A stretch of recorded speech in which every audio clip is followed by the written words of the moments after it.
So wanted to talk to you about the NBA specifically. We saw the Lakers won another championship.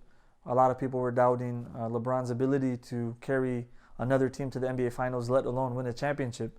And off seasons happening, we saw they got some big acquisitions. They added Marc Gasol, they added Montrezl Harrell, they added Matthews. I forgot his first name, Wesley Matthews. So they've added a lot of pieces. They've added another point guard. Dennis Schroeder. So what kind of lessons can we take in terms of a continual excellence from sports? Because you're a big basketball fan. You played high school basketball at a high level. You're connected to different basketball players. So what can we learn from, say, the LeBron James or players like LeBron James and teams like the Lakers who always have this continual success? Right.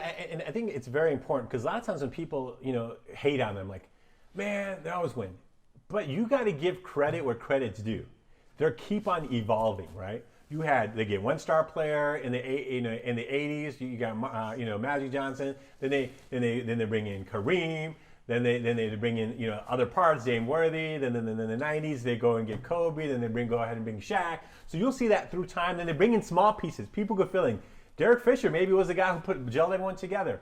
So one thing you got to give credit is from the organizational standpoint. So it's so important that even from the leadership aspect of it, that you have to make sure that you are on the same page with the top, with all with the coaches too, right? So it's not just like a GM needs to have that conversation with the coach. What are you seeing? What do you need from the philosophy that you have, the goals that you have, that you're trying to achieve, and the plan that you have? Hey, can we connect? Which are the players that you need, right? Or sometimes you might have the GM say, well, this is what I have in mind. I need to get that coach to make sure it combines together, right? And then sometimes you already have, and even the Lakers, they made some kind of you had a guy named Westphal before, and they get to the championship, and the next year they remove him. They got rid.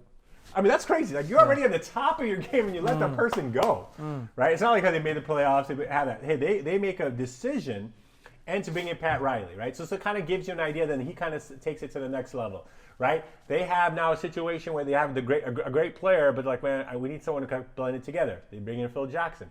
Even with the Bulls, talking about Phil Jackson for a second, you had Doug Collins takes them to the Eastern Championship game, right? But then the next year, I think we need to make a change. So the idea of kind of leadership is to kind of it's so important from the organization standpoint.